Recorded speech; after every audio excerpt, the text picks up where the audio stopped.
బదనాం చేయడానికే పుట్టారు వాళ్ళు చుట్టుపక్కల వాళ్ళు.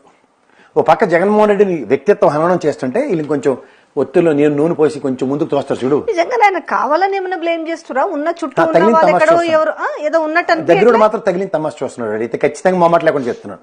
లేకపోతే ఇలాంటి అడ్డమైన చేత స్క్రిప్టులు రాసేవారు. సో ఏది ఏమైనా కూడా గత 2 రోజుల నుంచి అయితే జగన్మోహన్ రెడ్డిని కామెడీ పీస్ చేసిరని మాత్రం చెప్పొచ్చు.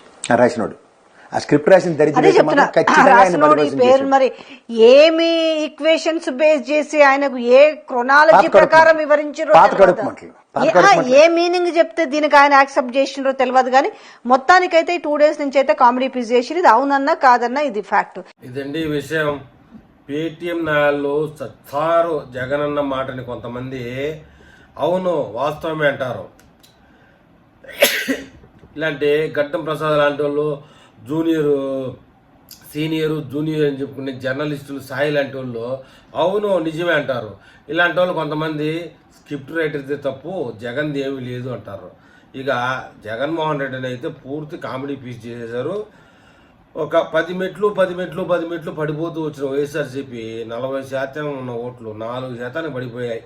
సరే దాన్ని అటు పక్కన పెడితే జగన్మోహన్ రెడ్డిని కొంతమంది మోస్తా ఉన్నారు. వాళ్ళు జీతాలు ఇస్తారు కాబట్టి సోషల్ మీడియాలో మోస్తా ఉన్నారు. కొంతమంది ఇట్లా గడ్డం ప్రసాద్ లాంటి వాళ్ళు అప్పుడప్పుడు కింద పడేసి మళ్ళీ రేపటి నుంచి నేను మోస్తాడు జగన్మోహన్ రెడ్డిని. అదే దాంట్లో డౌట్ లేదు.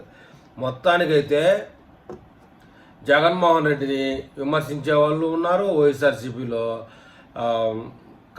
ఇది కరెక్టే అని చెప్పేవాళ్ళు ఉన్నారు. మొత్తానికి జగన్మోహన్ రెడ్డి స్క్రిప్ట్ రైటర్ తప్పు అయితే ఏమన్నా సినిమా షూటింగ్ అది ఒక మాజీ ముఖ్యమంత్రి లెవెల్లో ఉన్నవాడు ఎవడో స్క్రిప్ట్ రాయిస్తే చదవాల్సిన గతిలో ఉంటే మళ్ళీ వాడిని మనం ముఖ్యమంత్రి చేసుకుంటే రాష్ట్రం ఏ గతి అవుతుందనే విషయం ప్రజలకు తెలుసు, అర్థమైపోయింది. ప్రజల్లో 40% ఉన్న ఓటు 4% పడిపోయింది. తిరిగే లేదు, ఇక గెలిచే అవకాశమే లేదు. అయినా కూడా అంబటి పేర్ని నాని లాంటి విశ్వాసం కలిగిన కుక్కలు, విశ్వాసం అంటే దుర్మార్గుడికి కుక్కలు విశ్వాసంగానే ఉంటాయి, మంచివాడికి కుక్కలు విశ్వాసంగానే ఉంటాయి. కుక్కే, కాకపోతే మంచివాడ విశ్వాసం లేనివాడు అనేది మనిషి క్యారెక్టర్ మారుతూ ఉంటుంది. అలాగే వాస్తవానికి ఏది ఏమైనప్పటికీ ఈ దెబ్బతో జగన్మోహన్ రెడ్డి ఫినిష్ అయిపోయాడు రాజకీయంగా. ఇక వేస్ట్ ఎంత ప్రాకులాడినా కూడా కాదండి. ఇంకా 2 మాటలు కళ్ళు మూసుకుంటే ఈ 3 ఏళ్ళు గడిచిపోతాయి. ఆ తర్వాత నియోజకవర్గంలో నిలబడే నాదుడే లేడు అసలు వైఎస్ఆర్సీపీ పార్టీకి. ముందు ఇంకా దిగజారిపోయేదే తప్ప ఎగబడేది లేదని నా అభిప్రాయం. మరి నా అభిప్రాయంతో ఎంతమంది ఏకీభవించి కామెంట్ రూపంలో పెడతారో చూస్తాం.